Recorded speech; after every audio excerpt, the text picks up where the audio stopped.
Crime की दुनिया में कई बार जाने अनजाने एक छोटा सा सुराग, एक छोटा सा सबूत और सामने अगर अक्लमंद पुलिस अफसर हो, अच्छा इन्वेस्टिगेटिंग अफसर हो, तो फिर केस का सुलझना तय है, चाहे कातिल लाख कोशिश कर ले। आज की कहानी में कातिल ने दृश्यम स्टाइल में एक नहीं तीन तीन कत्ल करने का फैसला किया। पूरी प्लानिंग की, कई दिनों की प्लानिंग। बस एक गलती हो गई, और वो ऐसी गलती जैसे आप सुनेंगे तो आप खुद ही सोचेंगे कि ये क्या गलती थी।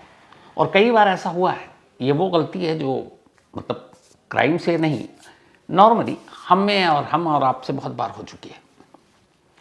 ये कहानी है भावनगर की। भावनगर में एक फॉरेस्ट अफसर रहा करता था। इस फॉरेस्ट अफसर का नाम था शैलेश खामला। शैलेश खामला का साल भर पहले ही प्रमोशन हुआ और वो असिस्टेंट कंजर्वेटर ऑफ फॉरेस्ट अफसर बना। शैलेश शादीशुदा था। उसकी एक पत्नी जिनका नाम नैना बेन, उम्र 42 साल, और 2 बच्चे थे। एक बेटी 13 साल की पृथा और बेटा 9 साल का भव्य। अब चूंकि ये फॉरेस्ट अफसर थे, शैलेश में इनको सरकारी क्वार्टर मिला हुआ था, लेकिन घर जंगल के आसपास था। अब जंगल के आसपास दूर दराज के इलाके में बच्चों की पढ़ाई का भी मसला, तो उन्होंने दोनों अपने बेटा बेटी को पढ़ने के लिए सूरत भेज दिया। अब बच्चे छोटे हैं तो साथ में माँ भी हैं, यानी नैना बेन सूरत में रह रही हैं।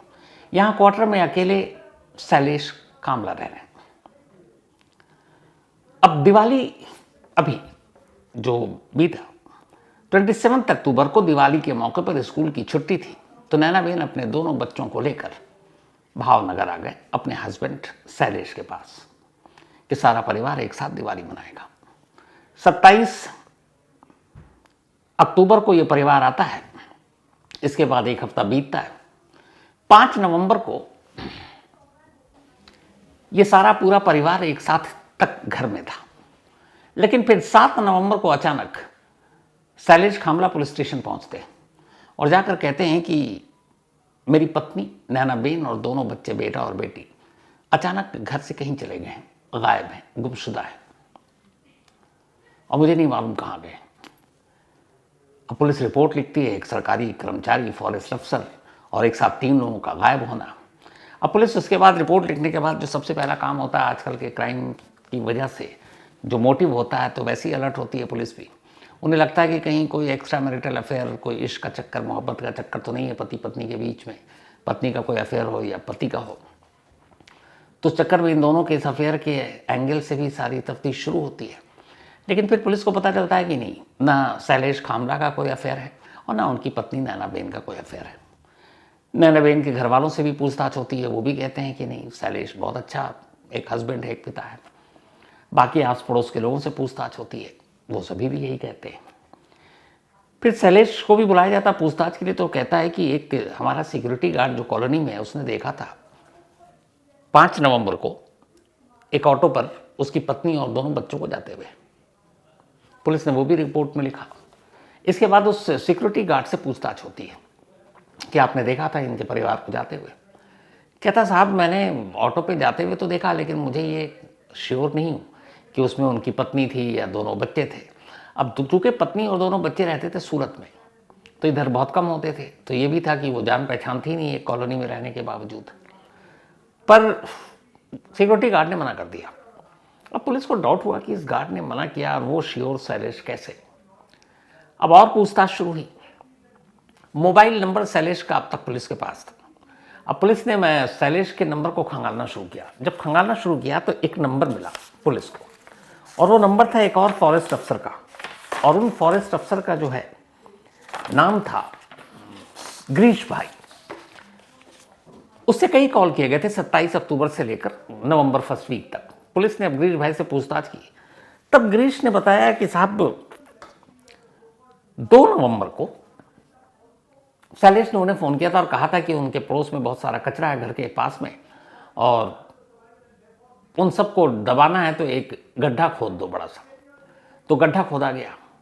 इसके बाद फिर 2 दिन के बाद कहा गया कि अच्छा अब इस गड्ढे को भर दो। फिर जेसीबी मशीन में आई। जब गड्ढा खोदा जा रहा था और खोदा गया, तब आस पड़ोस के लोग भी आए, बच्चे भी आते थे, तो शैलेश उन्हें भगा देता था और कहता था कि यहाँ पे सांप है, मत आओ। तो वो भी चले जाते थे। अब जब ये बात पता चली तो पुलिस की टीम पहुंचती है शैलेश के घर, और देखती है कि कहाँ पर वो गड्ढा है, तो देखती है कि ऐसी जगह पर है जो बिल्कुल घर में है और वहाँ बाहर ही कोई आ नहीं सकता। अब यहाँ से पुलिस कड़ियाँ जोड़ती है कि परिवार का आना, उसी दौरान में गड्ढा खोदना, जो टाइमिंग है बड़ा वो इम्पोर्टेंट था, और फिर उस गड्ढे का भर देना और उस गड्ढे के भरने के साथ परिवार का गायब हो जाना। कहानी क्या है? अब पुलिस को शक होना शुरू होता है शैलेश पर, लेकिन मोटिव भी होना चाहिए। अब शैलेश का ये है कि जितनी भी छानबीन की पता चला उसको कोई अफेयर नहीं, कोई एक्स्ट्रा मैरिटल अफेयर नहीं, कुछ भी नहीं। तो फिर कैसे? अब पुलिस सीसीटीवी, इधर कैमरे को भी एक टीम खंगाल रही थी। तो जब सीसीटीवी कैमरे को खंगाला तो 27 अक्टूबर को जब ये परिवार आया तब तो कॉलोनी और बाहर के कुछ कैमरों में कैद था। इसके बाद आने और जाने के कई कैमरे में शॉट मिले, लेकिन 5 नवंबर से 7 नवंबर के दरमियान इनके कॉलोनी में एंटर होने के तो विजुअल थे, बाहर निकलने का परिवार का किसी का नहीं था। अब पुलिस को शक हुआ कि अगर कॉलोनी से बाहर नहीं गए तो फिर गए कहाँ? यहाँ ये है कि ये पूरा परिवार चला गया है।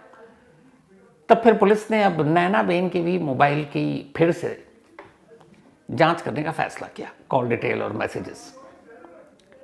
जब पुलिस ने दोबारा नैना बेन के मोबाइल को खंगाला तो अचानक सारे मैसेज पे पहली बार भी देखा था, लेकिन कुछ मैसेजेस जो उन्होंने अपने हस्बैंड शैलेश को किया था उसको पुलिस ने चेक नहीं किया था। अब पुलिस चेक करते करते अचानक नैना बेन के उस नंबर पर जाती है जो शैलेश का नंबर था और जिसपे बहुत सारे व्हाट्सअप मैसेज थे। जैसे ही वो व्हाट्सअप मैसेज खोलती है पुलिस तो देखती है उसमें एक मैसेज टाइप किया हुआ है, और उस मैसेज में जो कुछ लिखा है वो सेंड हुआ ही नहीं। मैसेज पड़ा हुआ है लेकिन अनसेंट है। उसकी वजह ये थी कि नैना बेन का मोबाइल एयरप्लेन मोड पर था। अब एयरप्लेन मोड पर जब होता है तो फिर नेट होता नहीं, इंटरनेट होता नहीं, तो आपका मोबाइल काम नहीं करेगा। तो मैसेज टाइप हुआ लेकिन फ़ोन एयरप्लेन मोड पर था और मैसेज जा नहीं पाया। अब पुलिस को लगा कि ये क्या है, पुलिस को शक हुआ। अब पुलिस ने उस मैसेज को ध्यान से पढ़ा और उसी नंबर पर, यानी शैलेश के जो पिछले मैसेज थे, क्योंकि बाहर रहती थी पत्नी सूरत में, ये भावनगर में, तो उन सारे मैसेज को पढ़ना शुरू किया तो पाया कि जो अनसेंड मैसेज है उसमें और जो पहले के मैसेज नैना बेन ने अपने पति को लिखा, उन दोनों के शब्दों में, सेंटेंस में, लैंग्वेज में बड़ा फ़र्क है। वो जनरली गुजराती में मैसेज भेजती थी और ये मैसेज गुजराती एंड इंग्लिश में मिक्स था, और जो शब्द नैना बेन यूज़ करती थी मैसेज में, उनमें से एक भी शब्द इसमें नहीं लिखा हुआ था। पुलिस को लगा कि शायद ये मैसेज टाइप नैना बेन ने नहीं किया। इसके बाद नैना बेन की फैमिली को भी दिखाया गया कि आप देखो ये मैसेज क्या है, इस तरह के शब्द, सेंटेंस लिखती है नैना बेन। फैमिली ने कहा नहीं, ये उसकी लाइन तो है ही नहीं। अब पुलिस को लगा कि ये कुछ है। अब चूंकि गुमशुदगी के बाद से नैना बेन का फ़ोन घर पे ही था, यानी शैलेश के पास, तो पुलिस को शक हुआ कि कहीं ये मैसेज खुद शैलेश ने तो नहीं छापा। अब वो मैसेज क्या था? उसमें मैसेज ये लिखा था कि मैं अपनी मर्जी से अपने बच्चों को लेकर जा रही हूँ, मुझे किसी और के साथ प्यार हो गया, मैं उसके साथ रहूँगी, मुझे ढूंढना मत, कभी लौट कर नहीं आऊँगी, अगर ढूंढने की कोशिश की या दबाव डाला तो जान दे दूँगी। ये मैसेज था। अब पुलिस ऑलरेडी खंगाल चुकी थी नैना बेन की हिस्ट्री, कुंडली, उसमें कहीं उसका कोई अफेयर नहीं था। अब मैसेज वो उस तरह का था नहीं जो वो लिखती थी।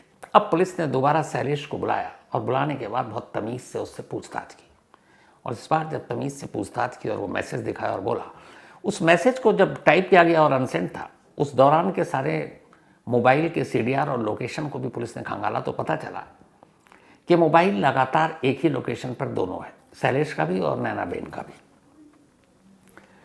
तो इसका मतलब ये था कि मैसेज शैलेश ने ही टाइप किया। इसी बिना पर, शक के आधार पर, CCTV कैमरे से घर से वो निकलते हुए दिखाई नहीं दिए। अब जब अच्छे से खातिरदारी हुई तो फिर शैलेश ने बोलना शुरू किया।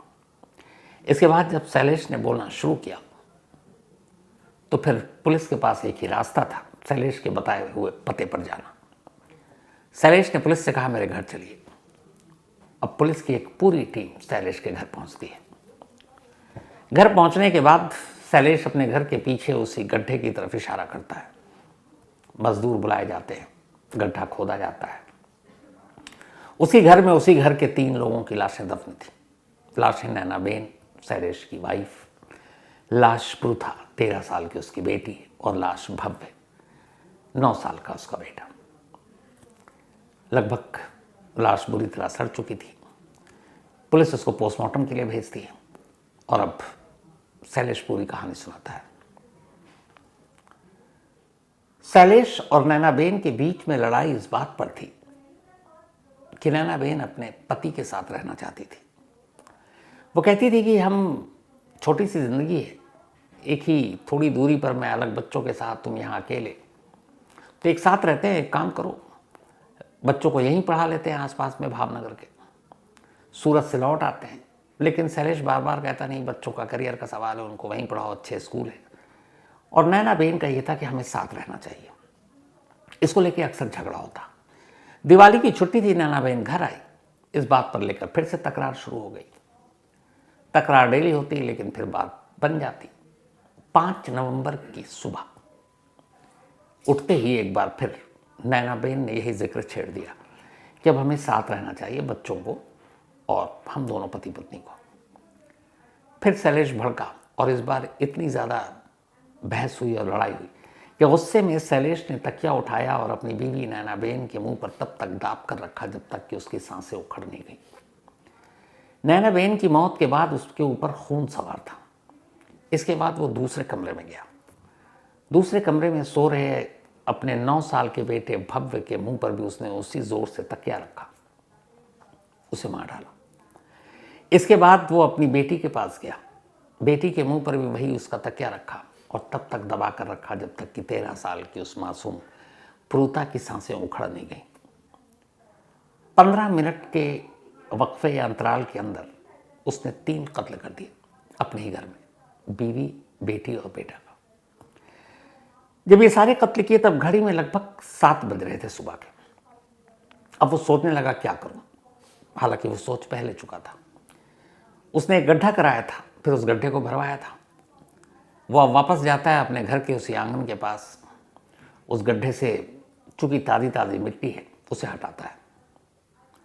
हटाने के बाद एक एक कर तीनों लाशों को उसके अंदर डालता है। लाशें डालने के बाद वो उनके कपड़े भी डालता है, गद्दे भी डालता है ताकि बदबू ना आए, और फिर मिट्टी को बराबर कर देता है। ये सब करने के बाद अब सुबह के करीब 9 बज चुके थे। 9 बजे नहाता है, धोता है, दफ्तर जाता है, जंगल वापस आता है। फिर 6 तारीख को भी यही रूटीन, काम करता है, नौकरी करता है। फिर 7 नवंबर की तारीख आती है। 7 नवंबर को तब वो पहली बार पुलिस के पास जाता है और कहता है मेरी बीवी और तीनों बच्चे गायब, घर से चले गए, और जाकर उनकी मिसिंग की रिपोर्ट लिखाता है। लेकिन सीसीटीवी कैमरा, एक अनसेंट मैसेज, प्लेन मोड पर फोन, और यहीं उससे गलती हुई। उसने जो मैसेज टाइप किया उसने सेंड कर दिया, लेकिन वो सेंड हुआ नहीं क्योंकि मोबाइल में नेटवर्क नहीं था, एयरप्लेन मोड पर था।